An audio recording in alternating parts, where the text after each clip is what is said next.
Second example I wanted to show is fertilizer. One of the key pieces here is, for the most part, homeowners will use fertilizer, but one of the oversights that they had was they didn't take into account that farmers used bagged fertilizer, and in the Canadian marketplace, the vast majority of fertilizer used by growers would be in the bulk form, but there are still a significant amount of product used in 25 kilo bags. And in this case, they came under the stewardship activity. And what we're seeing here is we have costs in the area of 41 cents per kilo. So if you multiply that by 25, you're having some very significant stewardship fees on a bag of fertilizer. And the key piece with that is, you're recycling a small plastic bag of fertilizer. That's a lot of money to manage a plastic bag. So one of the key pieces here is so that after industry goes through the discussions, we can reduce the rates, but that was a lot of indigestion for the industry to deal with, very briefly. Again, this is those individuals that are selling the product have to pay for this. So the key piece here is packaging in Canada. One of the challenges we have is having government understand the agricultural realm. Basically, 50% of all packaging in the Canadian marketplace is household. The rest is business to business. Agriculture is a very, very small portion of that. And within that, a good portion of that is household, that they deem agriculture, but in true sense, it's more the homeowner type product.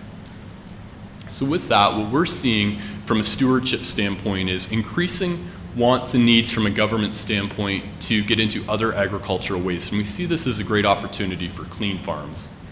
Disinfectant containers, ag films, net twine, et cetera, bagged products such as fertilizer containers, animal health, as well as some other non-organic waste that is predominantly at the farm level. And so what we're doing right now, and I won't spend a lot of time on this, but the key message here is we do a lot of waste characterization studies in the Canadian marketplace.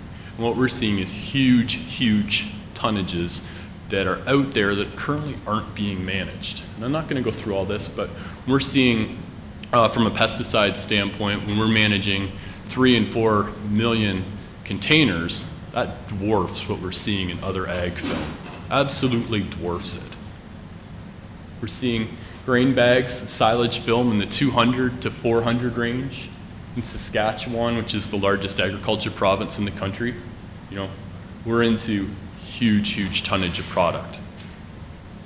Basically what we're doing right now is we're doing characterization studies of all ag waste across the country. And the key piece of why we're doing this is then we could have educated discussions with the regulators in terms of how they mandate the stewardship of these activities. And if you better know the marketplace, you have successful programs. So what we're doing to date is we run a lot of pilots across the country. I won't go into all these, but the key piece here is we ask for backstop regulation. And I think that's really key in terms of the Canadian marketplace, in the sense of if you don't have backstop regulation, it becomes a free-for-all throughout the marketplace. And if it's mandated by all the manufacturers, they all have to play the game. Whereas now you have a few enlightened manufacturers that see stewardship as a strategic advantage. But what we see is bringing everybody into the same tent, the same way that we do in the pesticide realm, where we have over 90% of the marketplace at the table. Very last couple slides here is we also need to find end-use markets for these type of products. This is a typical example of a type of program that they communicate to farmers. Grain bags that we would see predominantly in Western Canada. One of the key challenges we have is this is dirty, messy stuff. And our other key competition is burning of product. It's easy to get rid of it. And right now there are, in some provinces, burn regulations, but not in every province, and it's not enforced very rigidly. So with that, just a couple key pieces here. This is a bunch of market research that we did when we asked farmers, would you support stewardship programs? The vast majority of them said yes. When we look at the type of waste that we're starting to find, how would you like to pay for it? Some ask for visual fees, others just want it buried in the cost. It's really all over the board. When we ask of how is your twine disposed of, vast majority burn it.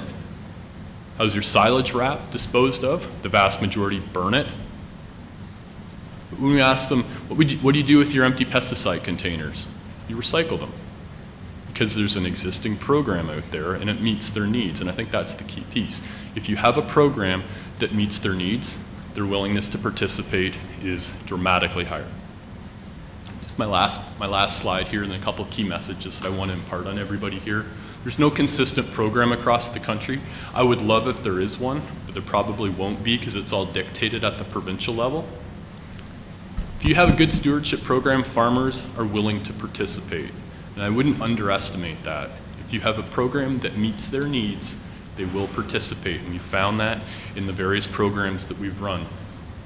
Ag packaging, it's in Canada, it's just starting down that path of asking for stewardship programs, but that's really where we see the growth market. In terms of ag container plastic, that's a very, very small portion of the bigger ag plastic picture. But one thing we do have is we have an opportunity to build in what we already do right now and benefit the overall industry. And lastly, this is what we see the future of Clean Farms.